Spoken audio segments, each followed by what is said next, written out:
اليوم سنتكلم عن نظافة جسمي أو النظافة الشخصية.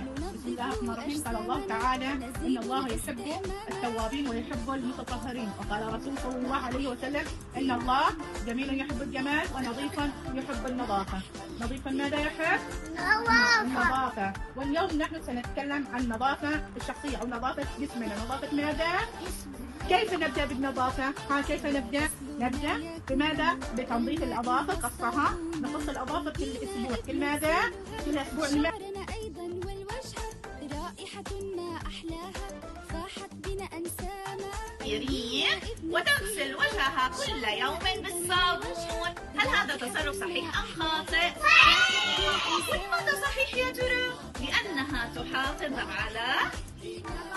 على النظافة. أحسنتي مرة، لأنها تحافظ على النظافة. وعندما تستيقظ أيضا تفرشي أسنانها. نستحم كل يوم. أحسن صديقي، سنغسل أسناننا كم مرة في اليوم؟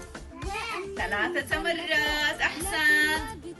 وماذا؟ هل سأرتدي الملابس المتسخة؟ لا. أين سأمشط شعري كل يوم.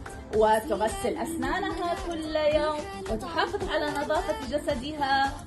هل ستتعرض للأمراض؟